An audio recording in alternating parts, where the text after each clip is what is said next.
Mazda Global MX-5 Cup Car, First Drive. Mazda likes to say that on any given weekend, there are more Mazda S on racetracks in America than any other BR, and it's not an exaggeration. On average, more than half of the cars running on tracks are Mazda S, and most of those are MX-5s. This shouldn't be too surprising as the platform lends itself to performance driving and racing. It's lightweight, balanced, rear-wheel drive, with a bullet-proof engine, and easily upgradable suspension. In fact, after it was banned from SCCA competition for endlessly beating everything in it, S-Class, Mazda, and the SCCA started a single-make racing series known as Spec Miata. They offered a street and art kit with parts that converted a stock MX-5 into a spec-series racer, and have sold over 3,000 kits. That's a lot of race cars. Now Mazda offers another MX-5 racer based on the new Indy 4th Gen chassis. Known as the Global MX-5 Cup Car, Mazda intended to not only run it in a single-make racing series to advance the careers of future race drivers, but had the foresight to meet the criteria of other racing series officiated by the likes of FIA, SCCA, NASA, and IMSA as well. For this project, Mazda partnered with Long Road Racing, in Statesville, North Carolina, just outside of Charlotte, racing mecca of the American South. Long Road Racing has done much of the development work, and constructs each of the Cup cars for Mazda's racing clients. Each MX-5 Cup car starts life as a new white MX-5, fresh off the assembly line. Long Road Racing then takes delivery of the cars, removes everything not necessary for racing, the top, carpeting, sound deadening material, stereo, infotainment system, and installs over 250 motorsports specific parts. By the time all the changes are made, and the car is ready to be delivered to its eager customer, it is a highly tuned precision race car. Surprisingly, the weight is about the same as a stock MX-5 fresh off the assembly line. About the only thing that remains unchanged is the engine. For racing purposes, the engine remains stock, and is sealed to prevent competitors from fooling around with the internals, and gaining an unfair and illegal advantage. A racing header and exhaust are added, which give the engine about an extra 10-15 horsepower over the stock car's 155 horsepower.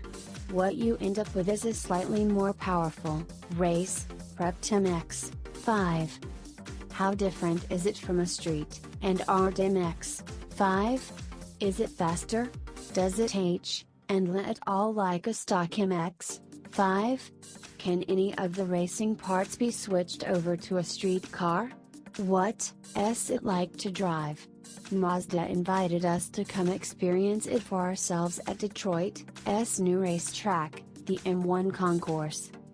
The new M1 Concourse lies along the west side of Detroit's famed Woodward Drive, just north of the ritzy suburb of Bloomfield Hills. Conceived during the recent recession, and Detroit's dark days by an entrepreneur named Brad Olshansky, it seemed like a crazy idea at the time. Secure, private, high-end garage lofts for Detroit's gearheads and car enthusiasts. But while he was busy laying the groundwork, the economy improved, and Detroit became a happening place again, and when the idea was announced to the public, it was quickly embraced by Motor City denizens, and Detroit's newest automotive sports facility was born. A 1.5-mile-long track winds between the rows of beautiful garages, and its tight turns, elevation changes, and short straights are a suitable test of any car's abilities. It was on a beautiful, sunny but windy day in June that a and full of journalists arrived at the BR, and new M1 concourse for a brief presentation by Mazda Motorsports executives about the new Cup car, and Mazda's passion for, and commitment to racing. The point of the MX-5 Global Cup is to find, and develop the skills of young racers, and help advance their careers.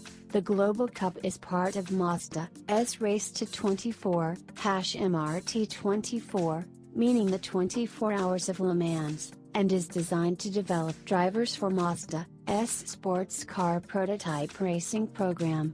It is a sister series to Mazda's Race to Indy, M.R.T.I, which seeks to find, and develop talented drivers for Mazda's USF 2000, Pro Mazda, and Indy Light programs.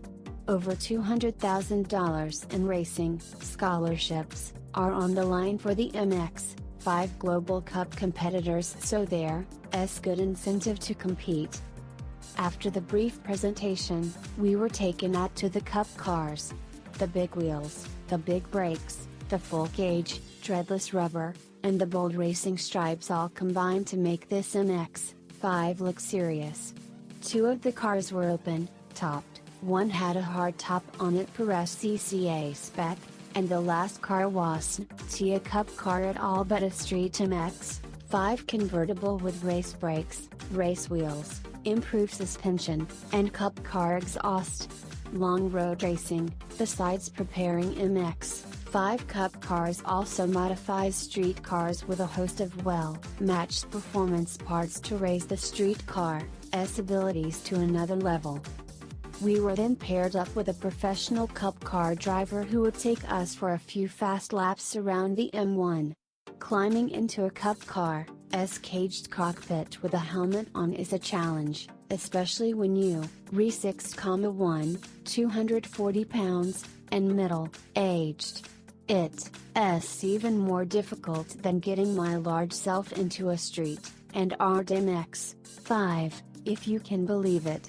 The racing seats are narrow, and have tall legs bolsters, prominent hip, and torso bolsters, and a Hans device, like helmet bolsters.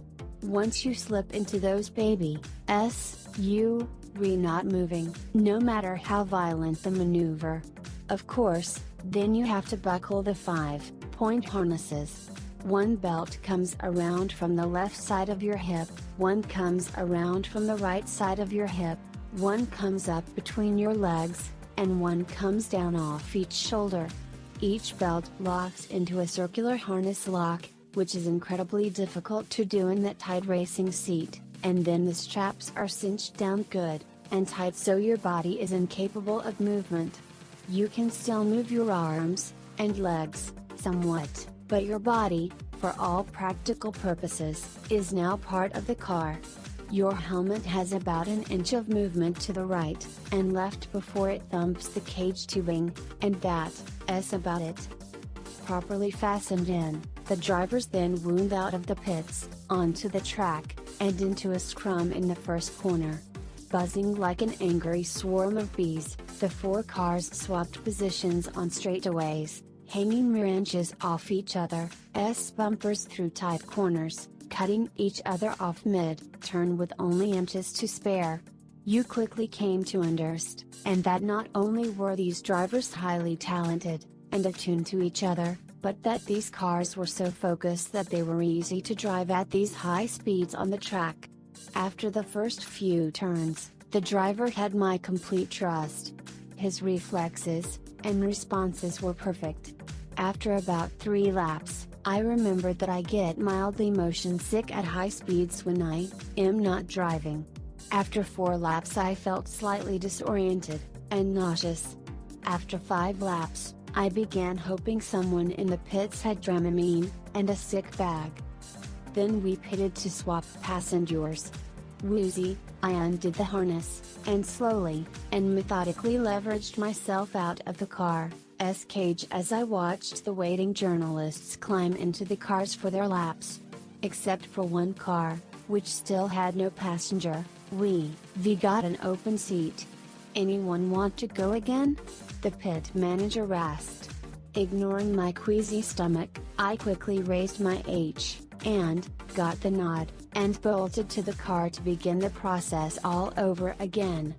After slowly and methodically leveraging myself back inside the cage, I struggled to get the harnesses all locked in.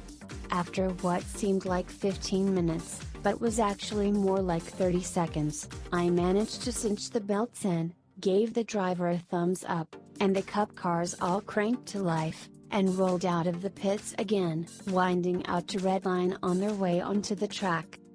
Watching the rows and rows of garages flashing past as we wound at the engine on one of the short straights, hanging mere inches off the bumper of the car in front of us, I took a few seconds to survey the M1 concourse. All the buildings were BR, and new, and tastefully designed. Quite a few had construction crews parked out front, finishing the interiors to the owner's tastes. I had to admit, this facility was a brilliant idea, and perfect in car, mad Detroit. Then, suddenly, all three cup cars were braking hard, and diving into the hairpin, still inches apart, the drivers expertly holding formation. 4 more hard and fast laps left me nauseous again but elated at the prospect of driving one. Then, finally, my driver let off the throttle, and we drifted into the pits. Now it was my turn to actually drive one of these, to see how it h, and lay the track, to see how it differs from a street MX-5. As the owner of a suspension, modified MX-5 myself, I was looking forward to the experience. The first thing I noticed is that it's not any easier to climb into the cage on the driver's side. But once you reharnessed into the full-on racing seat, you really don't see any point in getting out again, especially after you drive it. The view out the windshield is unchanged. The sexy front wheel arches frame your view of the track. The roll cage tubing does affect your line of sight. The street and our dread start button on the MX-5 is gone. It has been replaced with a 3-position toggle switch on the dash. Switch it from off to power, so the LED racing dash comes to life along with the sound of fans in the engine bay. Push in the clutch, and switch it from power to start, and the starter cranks the motor to life, and settles in at a smooth 750 revolutions per minute idle. Snick the 6-speed shifter into first, let the clutch out, and roll down the apron onto the track. Nail the throttle, and the car picks up speed quickly, not super car fast but like a slightly more powerful MX-5. Very slightly. Remember, it's a stock MX-5 engine with less restrictive exhaust, and it's at stock MX-5 curb weight, so it's not going suddenly throw you back in the seat. Still, the engine feels torquier, and more flexible than the older models. It winds out to its 6,700 revolutions per minute redline without any falling off in power. In fact, it feels like the engine could just continue to rev higher and higher, delivering ever more power if they removed the limiter. Consequently, I found myself hitting the rev limiter more frequently than I cared to admit. The engine feels that eager and strong. Into the first corner I slowed, the brakes easily scrubbing off the modest speed I achieved. Perfectly modulatable with no grabbiness or lack of bite. Turn-in was sharp but intuitive thanks to the suspension and sticky slicks. Back on the throttle, and the MX-5 quickly buzzed back up to speed. I wounded out down the short straight, then downshifted for the first corner, lined up along the right side of the track, braked a bit, then dove into the left and turn. The racing tires stuck like glue, and the car sluiced through the corner. On the gas for another straight, a left jank, then a hard right, faster this time, clipped the apex, and back on the throttle. Down the straight we buzz like a swarm of angry bees, past rows of garages, into another right and ed corner. I didn't even brake for this one, I just threw the car into it hoping it would stick. The tires strained to hold the car on line at first, then let go a bit. It predictably drifted left of the line before finding its grip again, and off we went down the next short straight. Another left and I let off the gas, and let the car glide through it, drifting a few feet wide before grabbing again. Back at the pit straight, we started our second lap. The second lap was faster as we quickly adjusted to the car's behavior. The behaviors are not any different than a stock MX-5's, so it's easy to predict how the car will handle any given situation if you have any familiarity with it at all. Despite the slicks, despite the racing brakes, despite the racing suspension, it's still handle just like in stock MX-5, but with much higher limits. The character of the car is completely intact. What a blast to drive. By the fifth lap, I was pushing through the corners hard enough to break the tires free, but it was amazing how much speed I was carrying through them. If I got back on the throttle fast enough, the car flew around the track. I never expected an MX-5 to be able to carry this much speed, and it was exhilarating. I need an MX-5 like this to drive every day. My daily commute would be so much more entertaining. After we pitted, we were given our choice of Mazda street cars to drive around the M1 track. They had a few MX-5 RFS, an MX-5 GT Roadster, a Mazda 3, a CX-5, and a CX-9. I'd recently driven the impressive new RF, and as curious as I was to see how it led the track, I snagged the GT convertible instead, and headed out to give it a good thrashing. Halfway through the first corner, I was reminded that this was not a cup car. The brakes did a decent job of slowing the Roadster, but as I turned in, the car felt like it was about to flop over as the tires squealed loudly, and the car slid well wide of my intended line. Okay, apparently my reflexes had already adjusted to the much higher limits of the cup car. I wound out down the first straight, lining up with the apex cones, and began turning in, and the car once more slid wide of my intended line. It was actually good fun, but it required some patience waiting for the tires to reconnect with the asphalt. When they did, the car's slide was arrested, and we continued along on our way, but the street tires didn't do it any favors on the track. The lean through corners was more than expected to.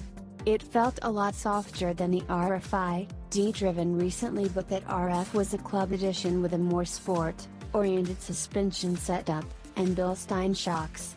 This GT had the softer, more compliant suspension, and none of the poise.